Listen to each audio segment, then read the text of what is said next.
Yeah so చెప్పారు ముఖ్యమంత్రి ఎవరు అడ్డుకున్నా సరే శివతాండవం చేస్తుంది రాష్ట్ర ప్రభుత్వం అన్నారు. మనతో పాటు చర్చలో జాయిన్ అయ్యేందుకు కార్తిక్ రెడ్డి గారు ఉన్నారు, అదేవిధంగా వి ప్రకాష్ గారు జాయిన్ అవుతారు. భారతీయ జనతా పార్టీ నుంచి రాకేష్ రెడ్డి గారు ఆర్మూర్ ఎమ్మెల్యే జాయిన్ అవుతున్నారు. కాంగ్రెస్ పార్టీ నుంచి భువనగిరి ఎమ్మెల్యే కంబం అనిల్ కుమార్ రెడ్డి కూడా మరి కాసేపట్లో జాయిన్ అవుతారు. ముందుగా కార్తిక్ రెడ్డి గారు, శివతాండవం మీ మీదే అనుకుంటా, ఎందుకంటే అడ్డుకునే దానిలో ఇవాళ అన్నారు అక్క అని చెప్పి సవితా ఎన్నారెడ్డి గారిని అన్నారు. మీ కొడుకు ఎందుకు గ్రీన్ ట్రిబ్యునల్కి వెళ్లారని కూడా క్వశ్చన్ చేశారు ఆ స్పీచ్ లో. బహుశా మా వాళ్ళు ఉంటే కూడా తర్వాత ప్లే చేస్తారు. ఎందుకు అడ్డుకుంటారు మూసీ సుందరీకర్ని? భరత్, ఈ విషయంలో ముందు కూడా నేను మీతోని మాట్లాడడం జరిగింది.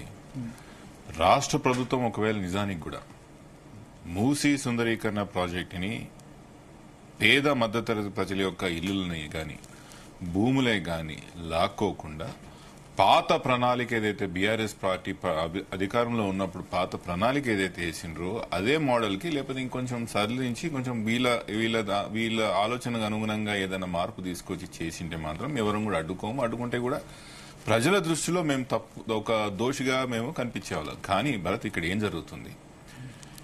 మూసీ రివర్ ఫ్రంట్ ప్రాజెక్ట్ కి డిపిఆర్ లేదు, మూసీ రివర్ ఫ్రంట్ ప్రాజెక్ట్ కి ఫైనాన్షియల్ క్లోజర్ జరగలేదు, మూసీ రివర్ ఫ్రంట్ ప్రాజెక్ట్ కి ప్రణాళిక లేదు, పైసా లేదు, కనీసం ఎక్కడ పోతుందో దానికి ఒక డైరెక్షన్ కూడా లేదు. ఏది లేనిది కానీ మాత్రం ముఖ్యమంత్రి గారికి ముఖ్యంగా ఒక ఆలోచన మాత్రం ఖచ్చితంగా కనపడుతుంది. అదేంటి? రాష్ట్ర గెజెట్ లోనే దాదాపు 10,000 పై చినుకులు ఇల్లులు తీసుకుంటామని పొందుపరిచిన మాట వాస్తవమా కాదా?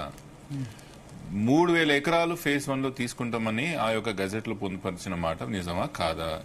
ప్రణాళిక లేకపోయినా పైసలు లేకపోయినా 10,000 ఎకరాలు 10,000 ఇల్లు లాక్కోవాలా, 3,000 ఎకరాలు లాక్కోవాలంటే అక్కడ ప్రాంతం నుంచి ఎప్పుడు ముఖ్యమంత్రి గారే చెప్పిండ్రు, ఈరోజు 40 సంవత్సరాల నుంచి మాకు అక్కడ రాజకీయ అనుభవం ఉంది. ఆ ప్రాంతం నుంచి ఆ ప్రజలకు మేము రుణపడి ఉన్నాం.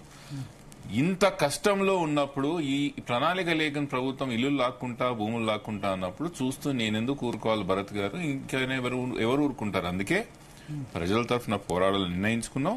ప్రజల తరఫున ముమ్మాటికి పోరాడుతాం. ఇప్పుడు ఏ ప్రాజెక్ట్ చేపట్టాలన్నా భూసేకరణ అవసరం, ఎవరో ఒకరు నిర్వాసితులు కావాలి. బీఆర్ఎస్ అధికారులు ఉన్నప్పుడు మల్లన సాగర్ చేసినా లేకపోతే ఇంకేం చేసినా నిర్వాసితులు అయితే అయినారు. వితౌట్ నిర్వాసితులు లేకపోతే వితౌట్ డిస్ప్లేస్మెంట్ మూసీ సుందరీకరణ అనేది జరిగే పని. మీరు అన్నమాట వాస్తవం భరత్. ఏంటది? డిస్ప్లేస్మెంట్ లేకుండా ల్యాండ్ యాక్విజిషన్ చేయకుండా ఏ ప్రాజెక్ట్ చేయడానికి లేదు. కానీ దాంట్లో కూడా సాహిత్యం ఉండాలి, చేసిన దాంట్లో లాజిక్ ఉండాలి. నాకు నచ్చింది కదా అని రేపు నేను ముఖ్యమంత్రి అయిన తర్వాత 1,00,000 ఎకరాలు అక్వైర్ చేస్తే మీరు ఊరుకుంటారా భరత్? ఇదే మాట అంటారా? ముఖ్యమంత్రి కదా అవసరం ఉంది 1,00,000 ఎకరాలు ఇవ్వండి అని మీరు వాదన చెప్తారా? చేసేదానికి లాజిక్ ఉండాలా, సాహిత్యం ఉండాలా, ఎందుకు చేస్తున్న కారణం ఉండాలా. ఆల్రెడీ అక్కడ మూసి అటు ఇటు 50 మీటర్లకు 50 మీటర్లకి ఇటు బఫర్ ప్రాంతాన్ని ఒకవేళ బఫర్ లోకి రాకుండా ఇల్లు ఆల్రెడీ ఉన్నదని నేను భావిస్తున్నా.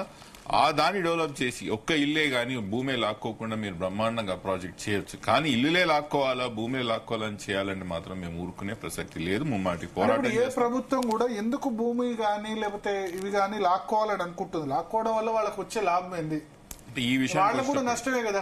ఈ విషయానికి వచ్చేటప్పటికి మూసీ రివర్ ఫ్రంట్ ప్రాజెక్ట్ కి ఇప్పటి వరకు పైసలు లేవు భరత్. దీన్ని ఒక బ్యాంక్, ఏడీబీ బ్యాంక్ అనే ద్వారా లింకేజ్ తీసుకొని ఆ బ్యాంక్ సెట్ చేసిన కొన్ని కండిషన్స్ లో ఈ ల్యాండ్ ఇన్ని థౌజండ్స్ ఆఫ్ ఏకర్స్ అక్విజిషన్ చేసి ఒక ఎంటిటీకి దాన్ని ట్రాన్స్ఫర్ చేసి ఆ ఎంటిటీని ఆ బ్యాంక్ కుదోబెడితే కానీ డబ్బులు రిలీజ్ చేసే ప్రసక్తి లేదు. సో ముఖ్యమంత్రి గారి దగ్గర, రాష్ట్ర ప్రభుత్వం దగ్గర డబ్బులు లేవు, కనీసం ల్యాండ్ అక్విజిషన్ చేయడానికి కూడా డబ్బులు లేవు. కానీ ప్రతి ఒక్క ఇప్పుడు మీకు చెప్తున్న 10,000 ఇళ్లలో గాను అన్నింటినీ కూడా 22A లో పెట్టడమే గానీ లేకపోతే ఈ 3,000 ఎకరాలు అన్నింటిని కూడా 22A లో పెట్టడం వెనకాల ఏం ఉద్దేశం ఉందని ముఖ్యమంత్రి గారికి మీ ద్వారా అడగాలని కోరుకుంటున్నాను.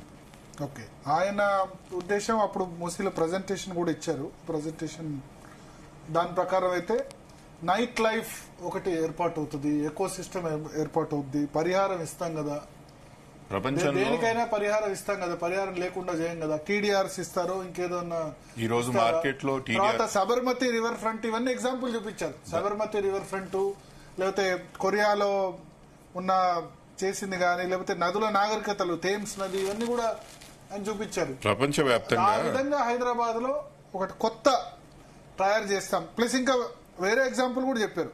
ఈ నైట్ లైఫ్ ఏదనే కాదు, ఈస్ట్ వెస్ట్ కారిడార్ వల్ల చాలా దూరం తగ్గుతుంది.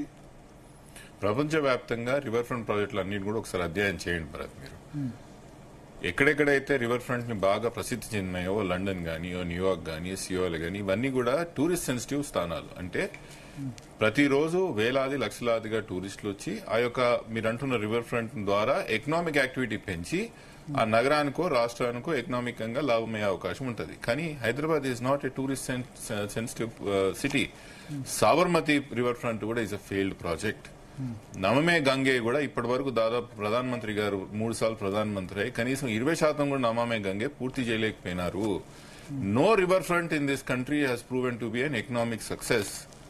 అట్లాంటప్పుడు మీరు ఇన్ని వేల ఎకరాలు, ఇన్ని వేల ఇల్లులు, ఇన్ని వేల కోట్ల రూపాయలు పెట్టి ఏమి చేయాలనుకుంటున్నారు? Where is your financial closure? ఏ విధంగా లాభం జరుగుతుంది అనేది రాష్ట్ర ప్రజలకు చెప్పాల్సిన అవసరం ఉన్నది భరత్. మీకు చెప్తున్న నైట్ లైఫ్ ఈజ్ నాట్, మీరు చెప్తున్న నైట్ లైఫే గానీ, మీరు చెప్తున్న వంటి ఎకనామిక్ యాక్టివిటీ గానీ ఆల్రెడీ హైదరాబాద్ లో ఉంది భరత్. ఆల్రెడీ హైదరాబాద్ లో చాలా ప్రాంతాల్లో నైట్ లైఫ్ మీరు ఎంకరేజ్ చేయండి, టూరిస్టులు ఎంకరేజ్ చేయండి. చాలా దగ్గర ఇంకా చాలా స్కోప్ ఉంది. కానీ నేను అదే చేస్తా అంటే మాత్రం నల్గొండ జిల్లాకు ఎస్టీపీలు కట్టండి భరత్. ఇక్కడ నైట్ యాక్టివిటీ చేసినంత మాత్రం ఇప్పుడు మీరు ఎస్టీపీలు కట్టారు.